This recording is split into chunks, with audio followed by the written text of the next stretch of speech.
have had the privilege of helping people improve their health through nutrition and lifestyle for the past 20 years. And one of the most common conversations I have, especially with women in midlife, goes something like this: I haven't really changed that much, so why am I gaining weight?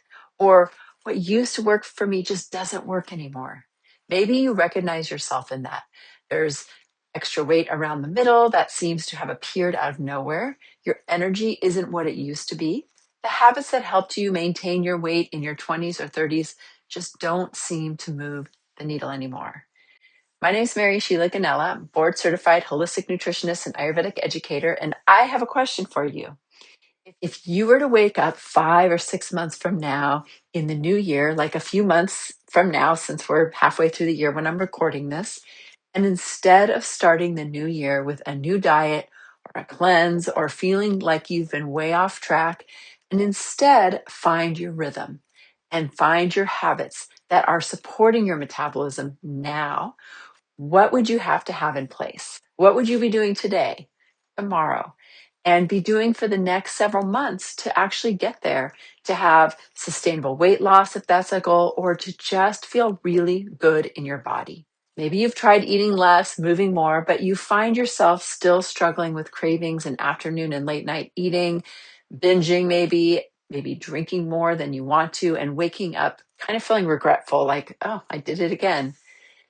And here's the thing. Yes, as we age, our biology does change as our hormones change, but also many of us have not learned why and how to support our body with the best fuel and practices, consistent habits, honoring our inner rhythms and metabolism.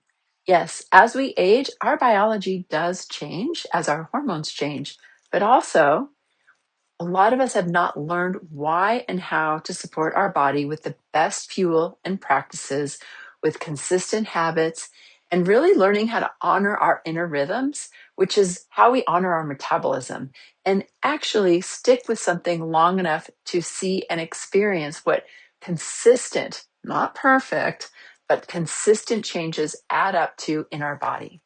Today, I'm going to break down the 8 most important pillars of what actually works for sustainable weight loss, for optimal health, and dare I say, vitality in midlife and as we age, without extremes, without depriving ourselves, without gimmicks. We're going to look at hormones, at rhythms, cravings, sleep, and simple steps you can start today. Be sure to stick to the end because this really is a holistic approach, and you need to recognize all 8 pillars on your path to vitality. And 8 just happens to be my favorite number, so I'm glad I landed there. And I just want to invite you to subscribe and click on the bell for notifications. Okay, number 1 is honor your circadian rhythms. Let me explain what this means. Your body is governed by your hormones, which all have an internal clock, which is your circadian rhythms. These rhythms influence your metabolism, your digestion, your hormone release, and your ability to burn fat, and a lot more than just that. Your circadian rhythm is literally the rhythm of every hormone, from estrogen, progesterone, testosterone, cortisol, thyroid hormone, insulin, and a lot more. Every hormone has a rhythm. And the more we are in sync with their rhythms, the more at ease our body is, the less stressed it is, and the more easily we can achieve our health goals, be them weight loss, more energy, better sleep, and overall balance.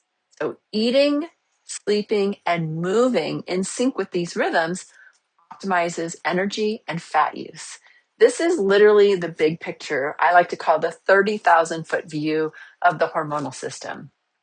And it really boils down to all the choices we make throughout the day that either help to harmonize our hormones to support the body into fat burning versus our hormones trying to keep up with every choice we've made to course correct and damage control our everyday choices, right? So it's like, oh, I'm just going to stay up and watch one more episode of this, or, oh, I'm just going to have one more helping of this, or a little chocolate here or there, right? Like, so sometimes those choices, they add up and they add more stress to our hormones that are trying to keep us in what we call homeostasis.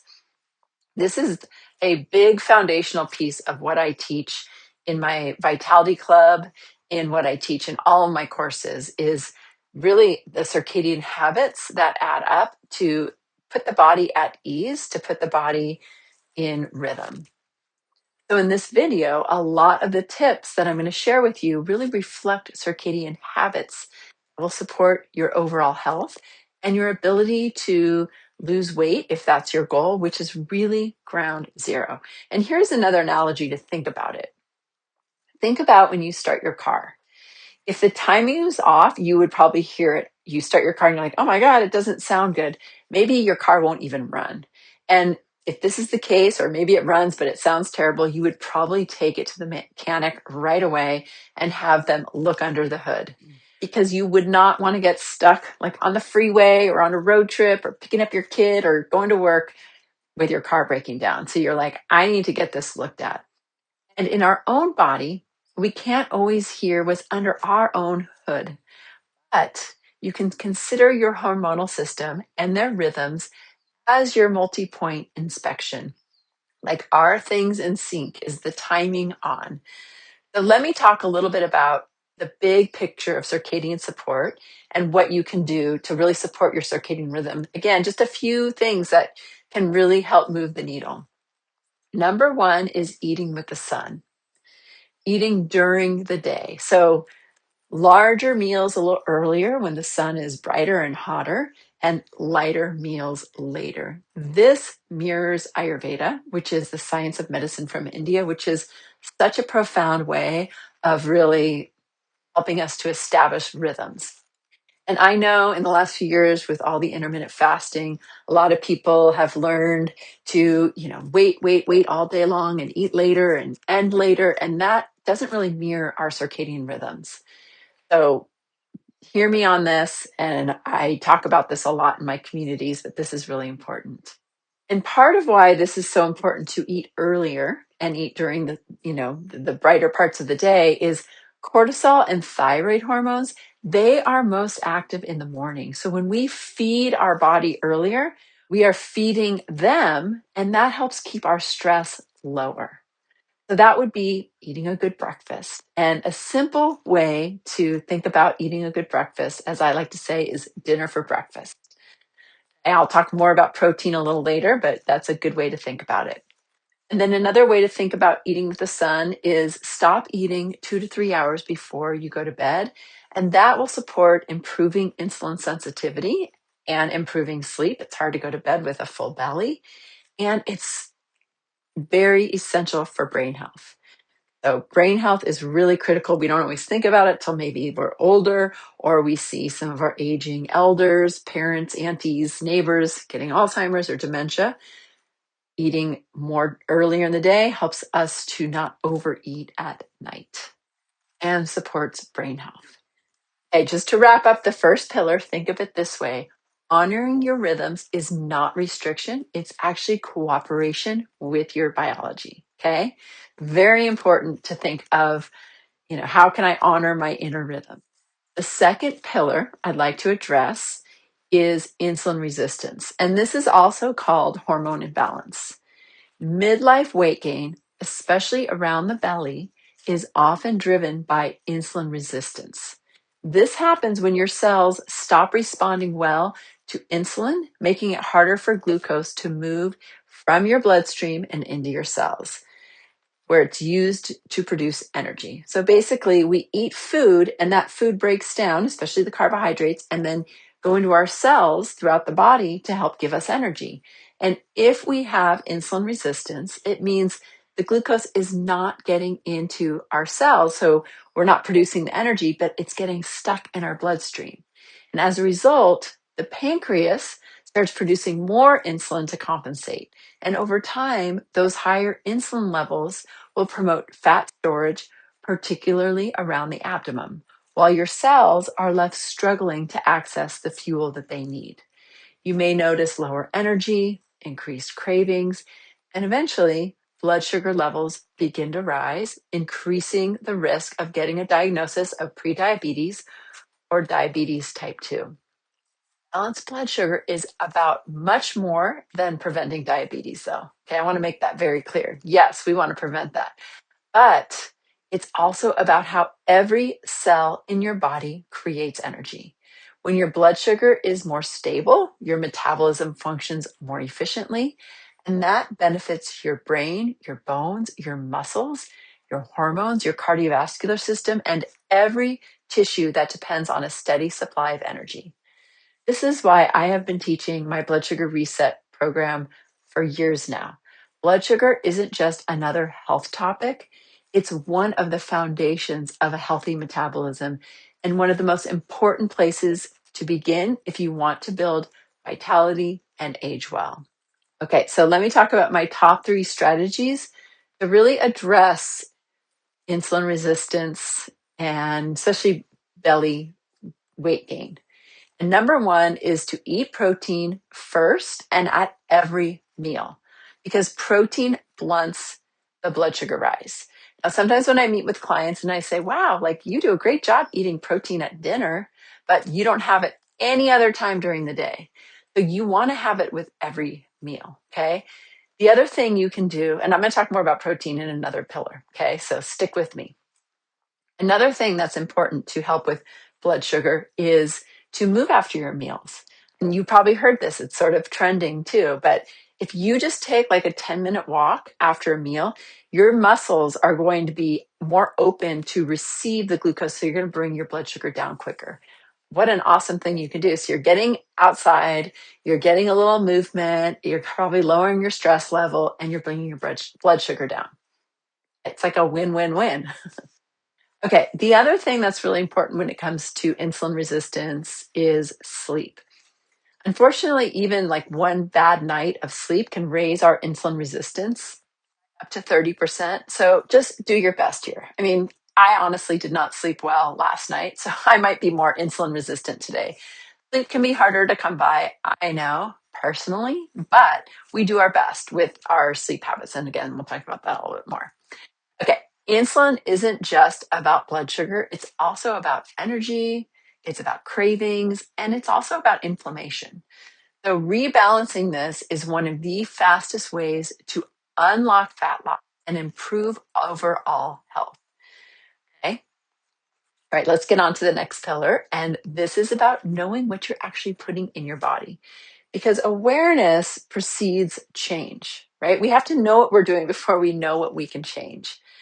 Most people I find are underestimating their intake, like their intake of food, by probably 20 to 40%. I often call awareness, it's like the view at the beginning of a trail.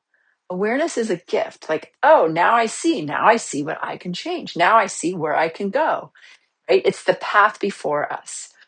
And it's a gift. And when it comes to maintaining weight or making sure we're getting enough food, enough protein, enough calcium, it's all about tracking. We don't have to do it forever. You don't have to do it forever, especially if it's kind of a trigger, but you can't track what you don't know, right? And I've done this with clients, and sometimes I've compared like a small bowl of ice cream to an orange as like something to eat after a meal. And there's like a 200-calorie difference. Or like a cup of nuts can be like 700 calories. And if you're trying to be in a bit of a calorie deficit for weight loss, that can put you way over the top without even thinking you're doing anything wrong, right? Or an open bag of something that we just keep putting our hand into, right? We might be eating good things, but sometimes we're eating too much of a good thing. So here's my suggestion. Track your food for just like 5 to 7 days to see patterns, to see protein gaps, to see times that you're doing more emotional eating, to see when you're eating more sugar and carbs with your meals. Now, I get you might not know exactly what to do with the information, but just seeing what you're doing and when you're eating and knowing, oh, if I eat this, I'm going to have to write it down or put it into an app and see what I'm doing. And there's tons of free apps out there. I personally like to use Chronometer with my clients, but you can use any one that you're already comfortable with or that you like or that a friend of yours likes. But you want to get curious about your habits, not necessarily judgmental. Think of it, I am collecting data. I'm not on a diet, I'm just collecting data. And that, I think, is a really great way to think of it. And I feel like that's helped a lot of my clients when, I say, just track it. Like, you don't even have to show it to me. You don't have to show it to anybody, but just like start to see what your patterns are. Because once you have that awareness, that's where you can start to create changes. Like, maybe you do need a calorie deficit if you want to lose weight, or maybe you need to increase your protein if you're not getting enough. This is especially helpful if you're one of those people, you do well all day, you eat a good breakfast, good lunch, maybe a good dinner, and then you either snack out in the afternoon or snack out after dinner, and you suddenly see, like, whoa, look what I just did. Back it without judgment, and you are bound to start seeing patterns. And even if you catch one pattern, you can start to change that pattern, right? Because again, we're talking about consistent changes that you can make. Okay, number 4 is protein. And this really can be a game changer.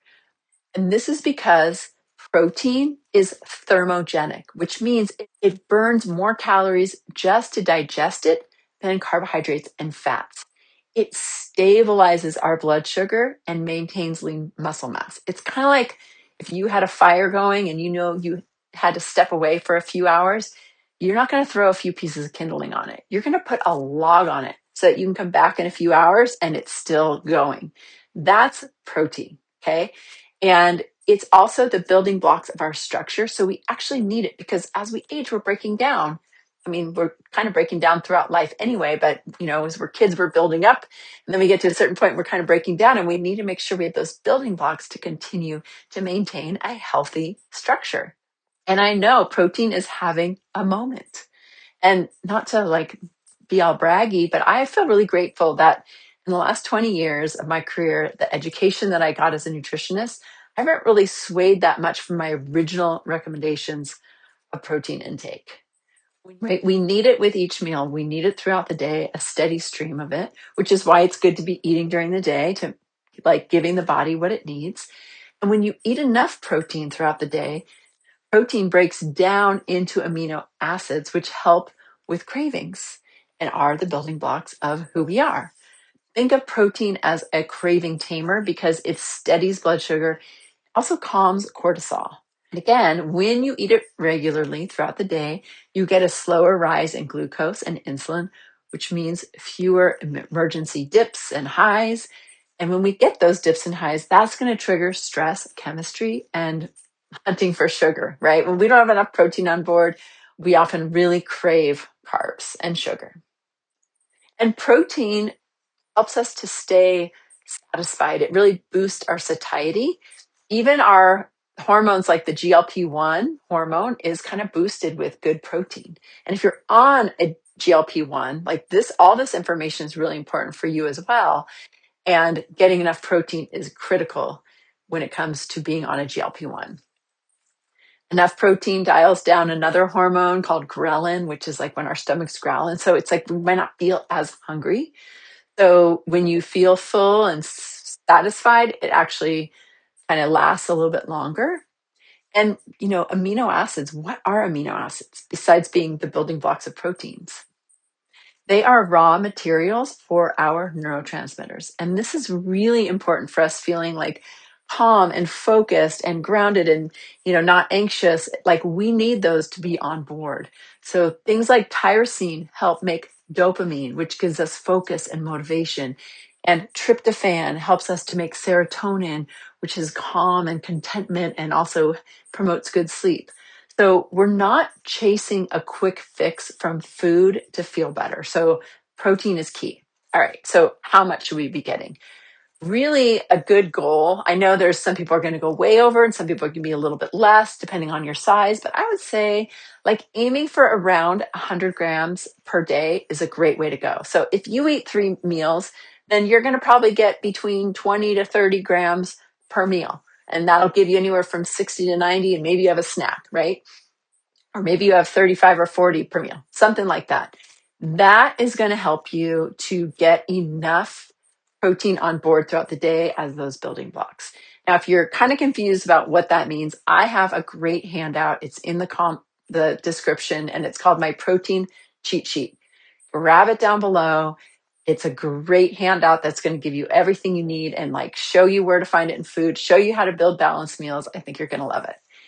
The other cool thing, and I mentioned this before, but it's worth repeating, is 20 to 30% of the protein that we take in is burned just in digestion. So it's like very thermogenic. So it's if you eat more of it, you're not going to, replenish the whole body. Some of it you actually use.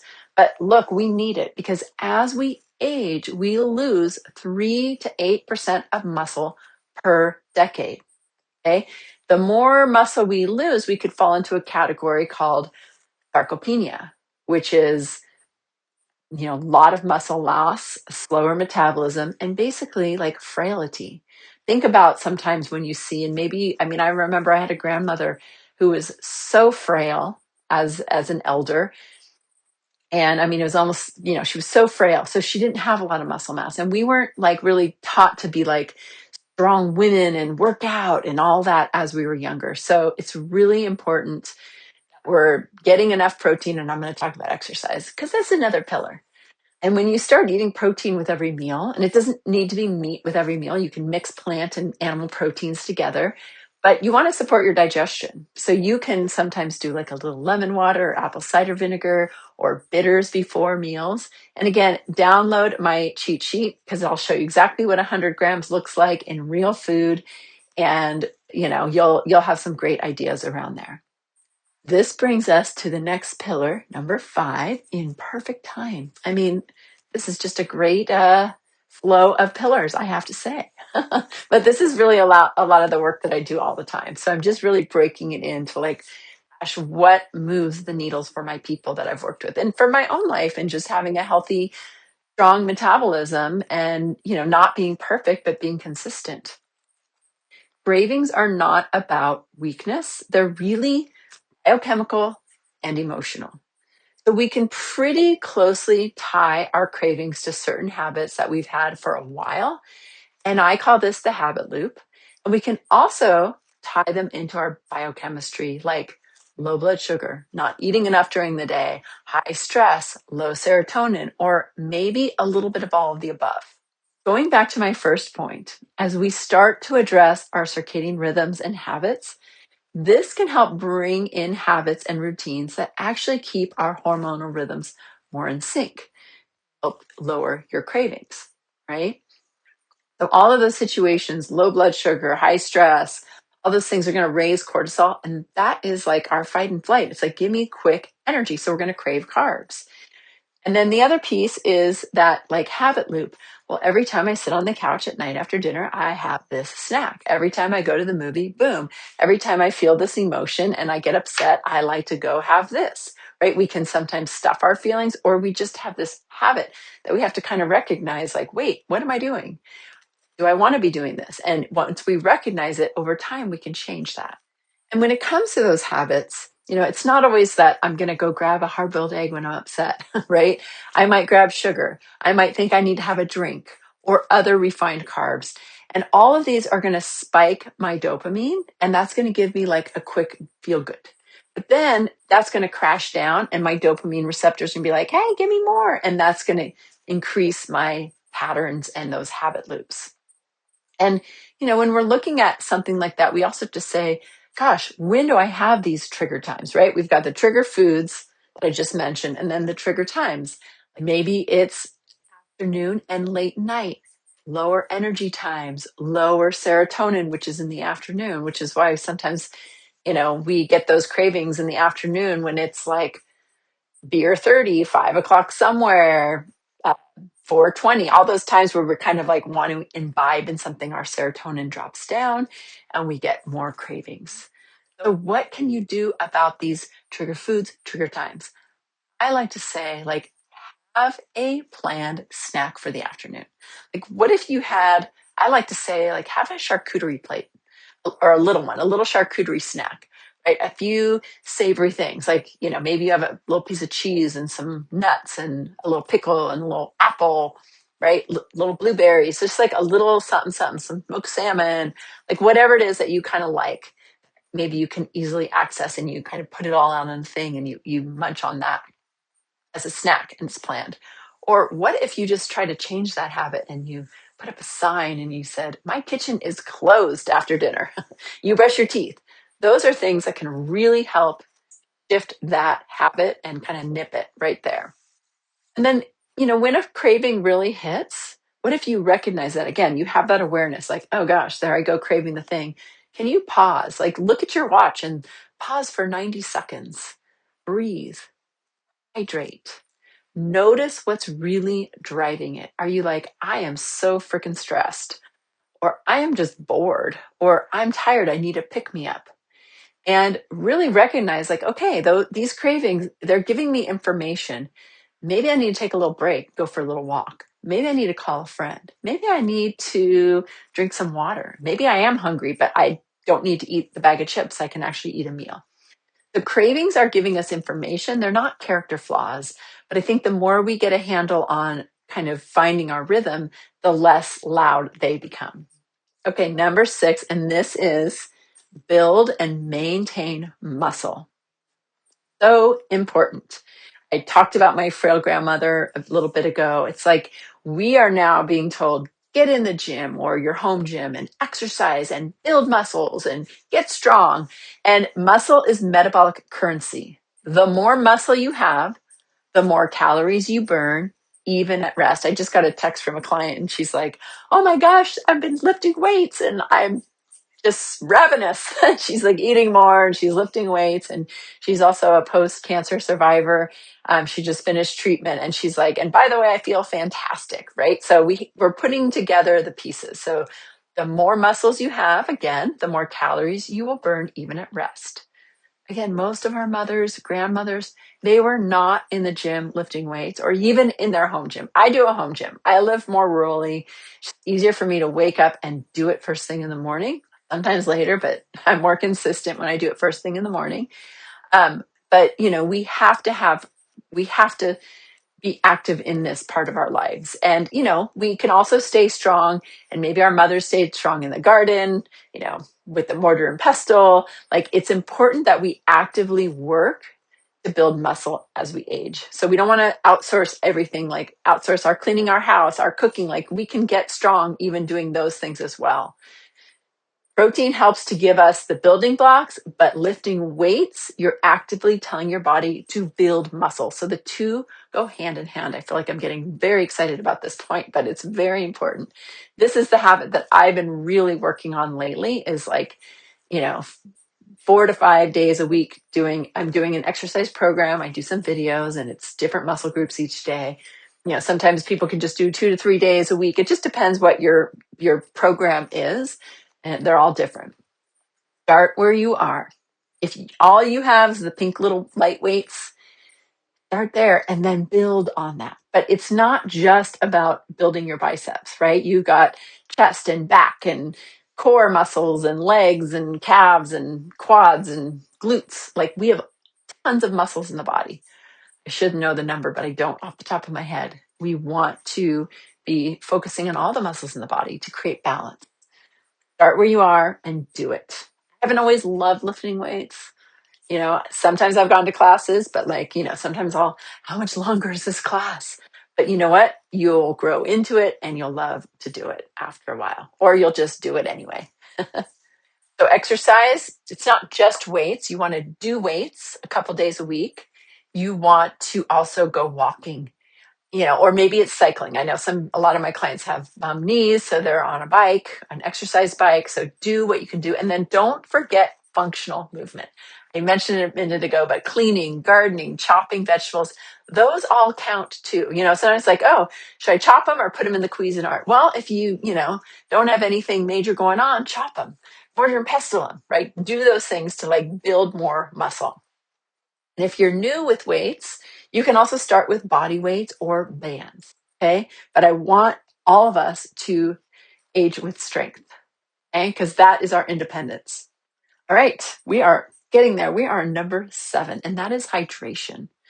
Hydration is so important. It absolutely impacts our metabolism, our detox pathways, our satiety. Even mild dehydration can slow focus, cognition, performance, and affect our metabolism. Okay, why is it so important? It's because we are 70% water, like our beautiful planet Earth. We need it for our metabolism, for nutrients to flow and to get into our cells, right? How does like all the food we eat get into our cells? Through our bloodstream. If we're not drinking enough water, right, it's like things aren't going to move. We also need it to, we can remove waste products to leave the body. Now, when it comes to hydration, drinking in between meals and not with them is key. So like maybe up to like 20 minutes, 15 minutes before, but then not like right after a meal, but like give your stomach some time to digest, okay, in between meals. And you know, that good like 8 to 10, I would say 6 to 10 glasses of water per day, because we do want to aim for about half of our body weight in pounds, in ounces of water daily. So it works out to be anywhere between, I'd say like 8 to 10 cups per day. So like 64 ounces. You can add minerals and electrolytes and things like that to your water. But you really want to focus on hydration. Okay. Can you believe it? You still with me? Put a little comment in the chat if you got to number 8. I'm proud of you. Okay. And thank you. Number 8, my favorite number. And this is a couple different things bunched up to one, and it's sleep and digital boundaries. Important, isn't it? Sleep regulates our hunger hormones. Those are ghrelin and leptin. It lowers cortisol and it helps maintain insulin sensitivity. So, what happens when you stay up too late? Or maybe you just can't always sleep that well. Well, if you're like one of my clients recently, you might get hungry and eat again. Or you catch that second wind, which means your cortisol spikes while it should be lower, and you'll stay up too late and find it harder to fall asleep later. I know that is like my story. I don't like to miss magic window when I'm actually tired before it spikes back up. 7 to 9 hours of restorative sleep is golden, and we're going to be better fat burners, and we're going to have a better mood, better cognition. And again, I know it's hard, but we have to do a few things. I teach this in the Vitality Club. It's all about like sleep hygiene and also our biochemistry. I teach a lot about like different things you can do to support your neurotransmitters and your high cortisol in the middle of the night. But let's just talk a little bit about sleep hygiene here today. So screens before bed. Now, when we're with our screens before bed, the blue light suppresses our melatonin. That's like our sleep hormone. Now, if you must, you could wear like a little yellow golden lens glasses to block the blue light. But you can also get off your screen a little earlier and go OG and read a book, right? One of my favorite things to do is after dinner, I like brush my teeth and do all my stuff. And then I go for a walk when the light's kind of changing. And then I come back in the house and kind of like ready for bed. And, I can read, I can do other things. I can, putter around the house without the screens. And that feels really nice. You can also try your own wind down routine. You can drink a magnesium drink. You can do some gentle stretching or journaling or anything like that. Okay. So to summarize everything, sustainable midlife weight loss is not about having more willpower, really about finding your rhythm. It's really about how, when, where, why you nourish yourself and having more awareness. And when you eat and move with your biology, not against it, your body's going to start responding beautifully, right? So if you want, again, I would recommend that you download my protein cheat sheet. And that way you can learn more about the protein you need. And I will share some other things after you download the protein cheat sheet as well. Subscribe for weekly videos, hopefully every week. And you can subscribe to my channel where I talk more about blood sugar, about hormones, about vitality, and just about really how and best we can age through my lens of being a nutritionist and Ayurvedic educator for a long time now. Well, thank you for watching. Thank you for sticking with me. And if you have anything that you want to add that's you're focusing on that's working well for you, I would love for you to put a comment in the chat and tell me about what you're working on. Have a great day.